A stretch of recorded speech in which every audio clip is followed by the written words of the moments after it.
আজকের এই আধুনিক যুগে দাঁড়িয়ে সবাই দেখবেন সব কিছুর মধ্যে একটু নতুনত্ব খুঁজে বেড়ায়। সেটা কেউ বা পোশাক আশাকে, আবার কেউ বা খাবার দাবারে। ছোটোবেলায় আমাদের জন্মদিন উদযাপন হতো ওই ছোট ছোট বাপুজি কেক কেটে, কিন্তু আজকালকার যুগে কিন্তু সেটা দেখতেই পাবেন না। এখন দেখবেন বিভিন্ন ধরনের থিম কেক কেটেই সবাই বাচ্চাদের কিংবা বড়দের বার্থডে সেলিব্রেট করে থাকে। তাই আজ আপনাদের সাথে এরকমই একটা থিম কেকের রেসিপি শেয়ার করছি। কেমন হয়েছে? হরে কৃষ্ণ, প্রণাম জানাই আমার সকল ভক্তবৃন্দের শ্রীচরণে। কৃষ্ণপ্রেমী পরিবারে আবারও একটা নতুন পর্বে আপনাদের সকলকেই স্বাগত জানাই। আশা করি আপনারা সবাই ভালো আছেন। বন্ধুরা, আজ আপনাদের সাথে এরকমই একটা কার কেক বা গাড়ির মতো একটা দেখতে কেকের রেসিপি শেয়ার করতে চলেছি। আশা করব স্কিপ না করে পুরো ভিডিওটা দেখবেন। এখন উনুন ধরিয়ে উনুনে একটা কড়াই চাপালাম। কড়াইয়ের মধ্যে দিয়ে দিচ্ছি কিছুটা পরিমাণ লবণ। এই লবণটা কিন্তু আমি সবসময় কেক বানানোর জন্য ব্যবহার করে থাকি। তার ওপর দিয়ে দিলাম একটা ভাতের হাঁড়ি গড়ানো স্ট্যান্ড।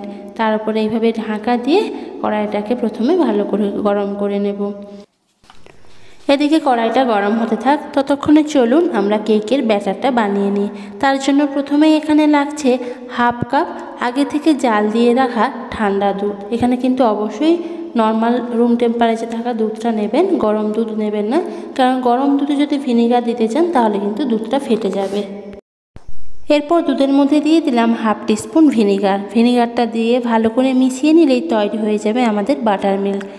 তো এখানে বাটার মিল্কের বদলে আপনারা এখানে হাফ কাপ দইও ব্যবহার করতে পারেন। দুধটা এদিকে থাক, এদিকে কেক টিনটা রেডি করে নিই। আমার কাছে কেক টিন নেই বলে এরকম একটা অ্যালুমিনিয়ামের পাত্র নিয়েছি। পাত্রটার গায়ে প্রথমে তেল ব্রাশ করে নিলাম, তারপর অল্প একটু ময়দার গুঁড়ো ছড়িয়ে দিলাম। ময়দাটা ভালো করে পাত্রের গায়ে লাগিয়ে নিতে হবে। এইভাবে যদি আপনাদের কাছে বাটার পেপার না থাকে, এইভাবেও কেক টিনটা রেডি করে নিতে পারেন। কেক টিনটা এক সাইড করে রেখে দিলাম। এখন ভিনেগার মেশানো দুধটার মধ্যে দিয়ে দিচ্ছি হাফ কাপ পরিমাণ চিনি, গুঁড়ো চিনি এখানে দিয়েছি। আর দিয়ে দিলাম হাফ কাপেরও কম সাদা তেল। এখানে কিন্তু আমি সানফ্লাওয়ার অয়েল ব্যবহার করেছি। কোনো রকম কেক বানানোর ক্ষেত্রে কোনো রকম গন্ধযুক্ত তেল ব্যবহার করবেন না। আর দিয়ে দিলাম 1 থেকে 1.5 টিস্পুন মতো ভ্যানিলা এসেন্স। ভ্যানিলা এসেন্স দেওয়ার কারণে কেকের কিন্তু সুগন্ধটা খুবই ভালো হয়। সবকটা উপকরণ প্রথমে ভালো করে মিশিয়ে নিতে হবে। এমনভাবে মেশাবেন যাতে দুধ আর তেল ভালোভাবে মিশে গিয়ে একটা ক্রিমের মতো ভাব হয়। এখন এর মধ্যে দিয়ে দিচ্ছি শুকনো উপকরণগুলো। প্রথমে দিয়ে দিচ্ছি ময়দা। ময়দাটা কিন্তু এইভাবেই মেপেই নিতে হবে, যাতে চামচ দিয়ে এক্সট্রা ময়দাটা এইভাবে ফেলে দেন, তবেই কিন্তু কেকটা সঠিক মাপের হবে এবং পারফেক্ট হবে। তো এখানে টোটাল 1.5 কাপ মতো ময়দা আমি ব্যবহার করেছি। আর দিয়ে দিচ্ছি 1 টেবিল স্পুন গুঁড়ো দুধ। এরপর এখানে দিয়ে দিচ্ছি 1.5 টিস্পুন বেকিং পাউডার আর half teaspoon baking soda. Baking powder আর সোডার অনুপাতটা কিন্তু একদম ঠিকঠাক রাখতে হবে, তবেই কিন্তু কেকটা ভালো ফুলবে। শুকনো উপকরণগুলো দিয়ে দেওয়ার পরে ভালো করে চেলে নিতে হবে। কেক বানানোর জন্য আপনাকে কিন্তু শুকনো উপকরণগুলো 1 থেকে 2 বার চেলে নিতেই হবে, তবেই কিন্তু কেকের ব্যাটারটা খুবই সুন্দর হবে এবং কেকটাও ভালো হবে। তো শুকনো উপকরণগুলো চেলে নিলাম। এখন ভালো করে সব মিশিয়ে নেব। যেহেতু এখানে বেকিং পাউডার আর বেকিং সোডা দেওয়া হয়ে গেছে, এখন কিন্তু ব্যাটারটা বেশি ফেটালে হবে না, তাহলে কিন্তু কেকটা একদমই ভালো হবে না। তো এখানে ব্যাটারটা একটু গাঢ় মনে হয়েছিল, তাই এখানে আবারও 2 টিস্পুন মতো দুধ দিয়ে দিলাম। আর দুধটা কিন্তু অবশ্যই ঠান্ডা দুধ দিতে হবে, মানে রুম টেম্পারেচারে থাকা। ঠান্ডা দুধ মানে এই নয় যে ফ্রিজের দুধ দিয়ে দেবেন। তো ব্যাটারটা কিন্তু আমার তৈরি হয়ে গেছে। এখন রেডি করে রাখা কেক টিনটার মধ্যে ব্যাটারটা ঢেলে দিচ্ছি। বন্ধুরা, এখানে কিন্তু কেকের ব্যাটারটা দেখেই বুঝতে পারছেন ব্যাটারের ঘনত্বটা ঠিক এরকমই রাখতে হবে।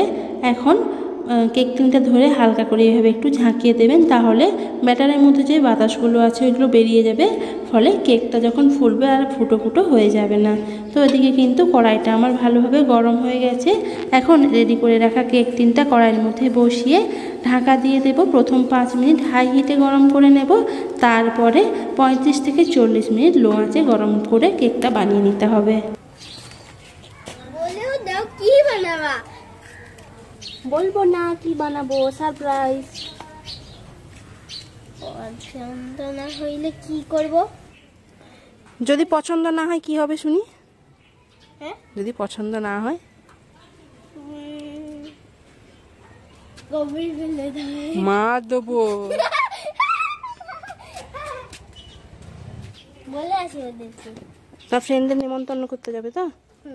যাও নেমন্তন্ন করে আসো, তাড়াতাড়ি আসবে। বন্ধুরা এদিকে কেকটা বেক হতে থাক, ততক্ষণে চলুন আমরা কেকের বাকি উপকরণগুলো রেডি করে নিই। এখানে কিছুটা পরিমাণ ডার্ক চকলেট নিয়েছি। চকলেটটাকে এইভাবে প্রথমে গরম জলে রেখে কিন্তু গলিয়ে নিতে হবে। এই চকলেট আমি কিন্তু কেক বানানোর যে দোকানগুলো হয় সেখান থেকে কিনেছি, আপনারা চাইলে অনলাইনেও অর্ডার করে দিতে পারেন। ডার্ক চকলেট কম্পাউন্ড বলে লিখবেন, দেখবেন পেয়ে যাবেন। তো চকলেটটা প্রথমে অল্প অল্প দুধ দিয়ে এইভাবে কিন্তু একটা ব্যাটার বানিয়ে নিলাম। এটাকে অনেকে আবার চকলেট গানাশও বলে থাকেন, বা অনেকে দুধের পরিবর্তে এখানে সাদা তেলও ব্যবহার করে থাকেন। তো চকলেট গানাশটা এক সাইড করে রেখে দিলাম। এখন ক্রিমটা বানিয়ে নেব। তার জন্য এখানে যতটা পরিমাণ আমি ময়দা নিয়েছিলাম ঠিক ততটাই এখানে ক্রিম নিলাম। 1.5 কাপ পরিমাণ ক্রিম নিলাম। ক্রিমটাকে ভালো করে ফেটিয়ে নিতে হবে। এমনভাবে ফেটাবেন, ফেটানোর পর দেখতে পাবেন এভাবে ক্রিমের বাটিটা উল্টোলে কিন্তু বাটির থেকে ক্রিমটা একদম পড়ে যাচ্ছে না। আর দেখতেই পেয়েছেন যে ক্রিমটা কিন্তু ফুলে ডবল হয়ে গেছে। তো এইভাবে ভালো করে ফেটিয়ে নিয়ে ক্রিমটা একটু ফ্রিজের মধ্যে রেখে দেবেন, তাহলে ক্রিমটা খুব ভালো সেট হয়। এদিকে কিন্তু কেকটাও আমার প্রায় রেডি হয়ে গেছে। তো কেকটা রেডি হয়ে গেছে কী করে বুঝবেন? যখন কেকের এইভাবে কালারটা চেঞ্জ হয়ে যাবে আর এইভাবে একটা খাঁচি নিয়ে কেকের মধ্যে গাঁথলে যদি খাঁচির গায়ে কোনো ব্যাটার লেগে না যায় তবেই বুঝবেন যে আমার কেকটা একদম রেডি হয়ে গেছে। তো নামিয়েই কিন্তু কেকটা আমি ঠান্ডা করে নিয়েছি। গরম কেকে কিন্তু কখনো ক্রিম লাগাবেন না, তাহলে কিন্তু ক্রিম একদম গলে যাবে। তো মিনিমাম কেকটা ঠান্ডা হওয়া অবধি ওয়েট করতে হবে। তো ঠান্ডা হওয়ার পর এইভাবে একটা থালা ঢাকা দিয়ে কেকটাকে ডিমোল্ড করে নিলাম। এখন যে কেক মোল্ডে আমরা কেকটা বানিয়েছিলাম দেখতেই পেয়েছেন যে ওর মধ্যে কিন্তু কোনো রকম কোনো ব্যাটার লেগে নেই। তো প্রথমে কেকটাকে আমরা 2 ভাগে ভাগ করে নিচ্ছি। অনেকে আছেন 3টে ভাগ করেন, অনেকে আছে আবার 2 ভাগ করেন। তো আমি আজকে কেকটা 2 ভাগেই ভাগ করে নিলাম। দেখতেই পাচ্ছেন বন্ধুরা কেকটা ঠিক কতটা নরম আর জালিদার হয়েছে। এরকম থিম কেক বানানোর জন্য কিন্তু বন্ধুরা অবশ্যই টার্ন টেবিল লেগে থাকে। টার্ন টেবিল থাকলে কিন্তু কেকটা ঘুরে ঘুরে আপনি ভালো করে ক্রিম কোট করতে পারবেন। কিন্তু আমার কাছে যেহেতু টার্ন টেবিল নেই, তাই এরকম একটা বাটির ওপর এইভাবে একটা বড় থালা উল্টে টার্ন টেবিলের মতো তৈরি করে নিলাম। আপনাদের হাতের কাছে যদি টার্ন টেবিল না থাকে এইভাবেও বানিয়ে নিতে পারেন। এখন এর একটা চিনির সিরাপ রেডি করে নিলাম। তার জন্য একটা বাটির মধ্যে 2 চামচ চিনি দিয়ে চিনিটাকে ভালো করে গুলে নিতে হবে। এই চিনিটাকে সাধারণত সুগার সিরাপ বলে থাকে। এটা কিন্তু কেক বানানোর ক্ষেত্রে অবশ্যই ব্যবহার করা হয়। তো এখন একটা কেক বেস নিয়ে নিলাম এবং বেসের গায়ে প্রথমে কিন্তু অল্প একটু ক্রিম লাগিয়ে নিতে হবে। ক্রিম লাগানো হয়ে গেলে পরে কেটে রাখা কেকের একদম নিচের অংশটা বসিয়ে দিলাম একদম মাঝখানে। নিচে এইভাবে ক্রিম লাগিয়ে নিলে পরে কেকটা আর বেস থেকে সরে আসে না। এরপর কেকের ওপরে দিয়ে দিলাম কিছুটা পরিমাণ সুগার সিরাপ। সুগার সিরাপটা দেওয়ার কারণে কিন্তু কেকটা খুবই নরম হয়, ফ্রিজে রাখার পরেও কিন্তু শক্ত হয়ে যায় না। এরপর অনেকটা পরিমাণ ফেটিয়ে রাখা ক্রিমটা দিয়ে দিলাম। ক্রিমটা দেওয়ার পর কেটে রাখা কেকের আরেকটা অংশ দিয়ে দিচ্ছি। তবে কিন্তু যে অংশটা দিচ্ছি সেটা দেখতেই পাচ্ছেন এইভাবে উল্টো করে দিতে হবে। এইভাবে উল্টো করে দেওয়ার কারণে কিন্তু কেকের উচ্চতাটা অনেকটাই বেড়ে যায়। তাই এইভাবে উল্টো করে দেওয়ার চেষ্টা করবেন। এর ওপরেও কিন্তু ঠিক একইভাবে সুগার সিরাপটা লাগিয়ে নিতে হবে।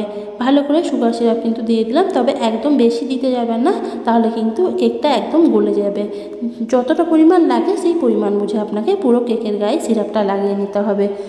চিনি সিরাপটা দেওয়া হয়ে গেলে এরপর ক্রিমটাও একইভাবে কোট করে নিতে হবে। তো যেহেতু এটা আমি ওপরে একটু ডেকোরেশন করব, তাই বেশি ভালো করে মানে সেট না করলেও হবে। তো এইভাবে কিন্তু প্রত্যেকবার ক্রিম কোট করা হয়ে গেলে ভালো করে বেসটা মুছে নিতে হবে। এইভাবে ফার্স্ট কোটিং করার পর কেকটাকে আমি আধা ঘন্টার জন্য ফ্রিজে রেখে দিয়েছিলাম। এখন আধা ঘন্টা পরে কেকটাকে ফ্রিজ থেকে বের করে নিয়েছি। আধা ঘন্টা ফ্রিজের মধ্যে রাখার কারণে এই কেকের প্রথম বেসটা কিন্তু খুবই সেট হয়ে যায়। এরপর এর উপরে একটা ডিজাইন করে নিচ্ছি। তার জন্য যে ছুরি দিয়ে আমি কেকটা কাটি সেই ছুরি দিয়ে এইভাবে একটা সমান মাপের ভাগ করে নিতে হবে। এইভাবে যদি সমান ভাগে ভাগ করে নেন তবে কিন্তু কার শেপটা আপনি দিতে পারবেন। তো এইভাবে ছুরি বসিয়ে বা স্কেল বসিয়ে সমান মাপে আপনি কেটে নেবেন। দেখতেই পেলেন প্রথমে কিন্তু মাঝখানে সমান বরাবর একটা দাগ করে নিয়েছি, তারপর সাইডে এইভাবে দাগ করে নিয়ে সাইডগুলো এইভাবে কেটে নিতে হবে। কেটে নিয়ে কাটা অংশটা কেকের ওপরে রেখে দিতে হবে। এই কাজটা কিন্তু একটু সাবধানে করবেন। কেকটা যেহেতু আমি কিছুক্ষণ ফ্রিজে রেখে দিয়েছিলাম ফার্স্ট কোটিং করার পর, সেহেতু দেখতেই পাচ্ছেন কেকটা হাতে ধরার ফলে কিন্তু ক্রিম সেরম হাতে লেগে যাচ্ছে না। তাই চেষ্টা করবেন আপাতত কিছুক্ষণের জন্য হলেও কেকটাকে ফার্স্ট কোটিং করে ফ্রিজে রেখে দেওয়ার। এরপর ভালো করে দু সাইড ধরে একটু চেপে দিলাম। তো বন্ধুরা, গাড়ির সামনের দিকে যেহেতু কাঁচ থাকে তাই এখন কাঁচের দিকের অংশটা বানিয়ে নেব। তার জন্য কেকের সামনের এই অংশটা এইভাবে ছুরি দিয়ে হালকা করে একটু কেটে নিতে হবে। তবে এটা ফেলে দেব না, এটা পরে কিন্তু আপনারা খেয়ে নিতে পারেন, তবে অবশ্যই ভোগ লাগিয়ে তারপরে খাবেন। তো এই সামনের অংশটা কিন্তু হালকাভাবে একটু কেটে নিয়ে তারপরে ক্রিম দিয়ে এটাকে সমান করে নিয়েছি। তো এখানে বলার কিছুই নেই, দেখে আশা করি আপনারা বুঝে নিতে পারবেন। ক্রিমটা দিয়ে হালকা করে এইভাবে কোট করে নিয়েছি। তো বন্ধুরা, এইভাবে ক্রিম কোট করা হয়ে গেলে প্রত্যেকবার কিন্তু সাইডের অংশগুলো একটু পরিষ্কার করে নেবেন, তাহলে কিন্তু দেখতে যেমন ভালো লাগবে তেমনি কাজ করতেও সুবিধা হবে। এখন গাড়ির সামনের যে কাঁচটা থাকে সেটা বানানোর জন্য এরকম একটা টুথপিক দিয়ে সামনের অংশে এইভাবে একটু লাভ সাইন করে দিতে হবে। এভাবে একটু লাভ শেপ করে দিলে পরে সামনের কাঁচটা আপনি বানিয়ে নিতে পারবেন। এরপর এই ফ্ল্যাট পোর্শনটা একটা স্মাইল মুখ এঁকে দিতে হবে। টুথপিক দিয়ে কিন্তু হালকাভাবে একটু করে নিলেই হবে, খুব সহজে করতে পারবেন। তো আশা করি খেয়াল করেছেন গাড়ির সামনে কিন্তু দুটো হেডলাইট থাকে। এখন সেই হেডলাইট করে নেওয়ার পালা। তার জন্য এইভাবে একটা নজেল নিয়েছি। এই নজেলটা দিয়ে সামনের পোর্শনের দুদিকে এইভাবে একটা হেডলাইটের মতো শেপ দিয়ে নেব। তো এইভাবে সামনের দিকে ঠিক যেভাবে ডিজাইন করলাম, গাড়ির পেছনের দিকেও দেখেছেন যে গাড়ির পেছনেও একটা কাঁচ থাকে আর দুটো ব্যাকলাইট থাকে। একইভাবে টুথপিক দিয়ে পেছনেও একটা কাঁচের মতো ডিজাইন করে নিতে হবে, তবে এটা লাভ সাইন করার দরকার নেই, একটু গোল শেপের মতো করে নেবেন। তারপর একইভাবে ওই নজেল দিয়ে দুটো হেডলাইটের মতো শেপ দিয়ে দেব। তো গাড়ির সামনের আর পেছনের দিকটা হয়ে গেল। এরপর বাকি রয়েছে গাড়ির দুই সাইডে যে দুটো গেট থাকে। দুই সাইডে দুটো গেট করার জন্য প্রথমে এইভাবে একটা স্কেল দিয়ে বা ছুরি দিয়ে সমান একটা লম্বা দাগ করে নিলাম। বন্ধুরা, এটা কিন্তু বলার কিছু নেই, দেখে বুঝে নিতে হবে আপনাদের। তো এখন কিন্তু গাড়ির দুই সাইডের জানালাগুলো হয়ে গেল। এরপর বাকি রইল গাড়ির চাকার অংশের দিকটা। গাড়ির এই চাকা বানানোর জন্য আমরা নিয়ে নিচ্ছি একটা বোতলের ঢাকনা। এভাবে একটা মিডিয়াম সাইজের ঢাকনা নিয়ে সুন্দরভাবে চাকার শেপ দিয়ে নিতে হবে। বন্ধুরা, একটু খেয়াল করে দেখবেন, ছোটোবেলায় যখন আমরা ড্রয়িং করতাম প্রথম কিন্তু পেন্সিল দিয়ে আমরা স্কেচটা করে নিতাম। এখানে তাই প্রথমে টুথপিক দিয়ে স্কেচ করে নিলাম। তারপর কি করতাম, রং তুলি দিয়ে রং করে সবার শেষে কিন্তু কালো স্কেচ পেন দিয়ে বর্ডারগুলো ফুটিয়ে তুলতাম। কিন্তু এখানে কেকের ক্ষেত্রে তার ঠিক উল্টোটা, প্রথমেই কিন্তু চকলেট গানাশ দিয়ে এই বর্ডার লাইনগুলো ফুটিয়ে তুলতে হবে। সবার শেষে করলে পরে এই লাইনগুলো আর বোঝা যাবে না। তাই যে চকলেট গানাশটা আমরা রেডি করে রেখেছিলাম ওটা একটা পাইপিং ব্যাগের মধ্যে নিয়ে নিচ্ছি। এরপর প্রথমে যে কাঠিটা দিয়ে আমরা বর্ডারগুলো করেছিলাম সেই বর্ডারগুলো এইভাবে চকলেট গানাশ দিয়ে ফুটিয়ে তুলতে হবে। এভাবে হালকা হালকা প্রেস করলেই কিন্তু চকলেটটা বেরিয়ে আসবে। আর অবশ্যই কিন্তু চকলেটটা গলিয়ে নেওয়ার পর আর ফ্রিজে রাখবে না, তাহলে কিন্তু চকলেটটা আবার শক্ত হয়ে যাবে। তো এইভাবে পুরো গাড়ির কিন্তু যে হেডলাইট থেকে শুরু করে বলুন বা পুরো জানালা কিংবা চাকা সব জায়গাতে কিন্তু এভাবে চকলেট গানাশ দিয়ে প্রথমে বর্ডার লাইনগুলো ফুটিয়ে তুলব। তো বন্ধুরা, দেখতেই পাচ্ছেন সামনে কিংবা গাড়ির পেছনে সব দিকটায় কিন্তু চকলেট গানাশ দিয়ে বর্ডার লাইনগুলো করে নিয়েছি। তো দেখেই কিন্তু এখন থেকে একটু একটু গাড়ির মতো লাগছে, তবে কিন্তু এখনও আরও কাজ বাকি রয়েছে। প্রথমে এখানে কিছুটা পরিমাণ ক্রিম নিয়ে তার মধ্যে একটুখানি হলুদ কালার মিশিয়ে দিয়েছিলাম। হলুদ কালারটা দিয়ে আমরা গাড়ির সামনে এবং পেছনে যে হেডলাইটটা আছে সেই হেডলাইটটা করে নিচ্ছি। তার জন্য এখানে কিন্তু একটা চোঙ ব্যবহার করেছি বা নজল বলতে পারেন। এই নজলটা কিন্তু যে স্টার নজল হয় ওই রকম নজল। এই নজল আপনারাও কিন্তু যে কোনো কেক বানানোর দোকানে বা অনলাইনেও পেয়ে যাবেন। হেডলাইটগুলো হয়ে গেল, এখন গাড়ির কাঁচগুলো রেডি করে নেব। সাধারণত আমরা কাঁচ দেখি যে সাদা রঙের হয়, তাই এখানে একটা গোলাপ বানানোর নজল নিয়ে নজলটাকে পাইপিং ব্যাগের মধ্যে ভরে তারপরে ক্রিম দিয়ে এইভাবে করেই কিন্তু আমরা কাঁচের অংশগুলো করে নেব। সামনের যে কাঁচের পোর্শন কিংবা ব্যাক সাইড কিংবা দু সাইডের যে জানালার অংশগুলো আছে ওই জায়গাগুলোতে কিন্তু এইভাবে সাদা কালার দিয়ে ভরিয়ে দিতে হবে। এখানে কিন্তু কোনো রকম কালার ব্যবহার করা হয়নি, শুধু ক্রিমটাকেই পাইপিং ব্যাগের মধ্যে ভরে এইভাবে একটু ডিজাইন করে নিলাম। এখন সবার শেষে বাকি রইল গাড়ি রং করার কাজ। এই রংটা যে যার পছন্দ মতো রং করতে পারেন। এখানে আমি রেড কালার ব্যবহার করেছি, তবে রেড কালার যদিও শিশির গায়ে লেখা আছে ক্রিমের সাথে মেশানোর পর কিন্তু রেড কালার হয়নি, এরকম গাজর কালার এসছে। এই কালারটাও কিন্তু খুবই মিষ্টি, তো আপনারা যে যার পছন্দ মতো কালার করে নেবেন। এই গাড়ি রং করার জন্য এখানে আমি ছোট যে স্টার নজলটা হয় ওটা ব্যবহার করেছি। স্টার নজলটা দিয়ে প্রথমে পাইপিং ব্যাগের মধ্যে তারপরে ক্রিম দিয়েছি। ক্রিমটা পুরে এইভাবে কিন্তু ছোট ছোট ডিজাইন আমরা করে নেব। এই স্টার নজলটা দিয়ে পুরো কেকটা আমরা ভরিয়ে দেব। তবে কেকের যে চাকার পোর্শনগুলো আছে ওইগুলো কিন্তু এইভাবে ক্রিম দিয়ে ভরাবো না, তার জন্য এরকম কিছু হ্যাপি হ্যাপি বিস্কুট আমি ব্যবহার করেছি। বিস্কুটটার গায়ে প্রথমে হালকা করে এইভাবে চাকার মতো একটু ডিজাইন করে নিতে হবে। আশা করি সাইকেলের স্পোক দেখেছেন, সাইকেলে যেভাবে স্পোক থাকে এখানে কিন্তু ক্রিম দিয়ে ওইভাবে একটু স্পোকের ডিজাইন করে নিতে হবে। এইভাবে একটা কাঠি দিয়ে 5টা স্পোকের মতো ডিজাইন করে নিলাম। নিয়ে যে জায়গাগুলো চাকার অংশ আছে ওই জায়গাতে হালকা করে এইভাবে আটকে দিতে হবে। যেহেতু ক্রিম রয়েছে তাই সহজেই কিন্তু বিস্কিটগুলো আটকে যাবে। তো 4টে চাকার জায়গায় এইভাবে 4টি বিস্কুট আটকে দিলাম। তো বন্ধুরা, কেকটা আমার প্রায় কমপ্লিট দেখতে পাচ্ছেন। তো অবশ্যই কমেন্ট করে জানাবেন কেকটা কেমন হয়েছে। তবে এখনও কিছু কাজ বাকি রয়েছে। গাড়িগুলো সাধারণত কিন্তু কোনো ঘাসের ওপর রাখা থাকে, তো এই ঘাসের ডিজাইন করার জন্য কিছুটা পরিমাণ ক্রিমের মধ্যে একটু সবুজ রং মিশিয়ে দিয়েছি। তারপর একটা পাইপিং ব্যাগের মধ্যে ভরে পাইপিংয়ের মুখটা হালকা করে ছুরি দিয়ে একটুখানি কেটে দিতে হবে। তারপর এইভাবে প্যাকেটটা ধরে হালকা করে চিপলেই কিন্তু খুব সুন্দর একটা ঘাসের ডিজাইন আপনি করে নিতে পারবেন। তাছাড়া গ্যাস নজলও পাওয়া যায় দোকানে, সেটাও ব্যবহার করতে পারেন। তো বন্ধুরা, দেখতেই পেলেন বাড়িতে এরকম থিম কেক বানানো ঠিক কতটা সহজ।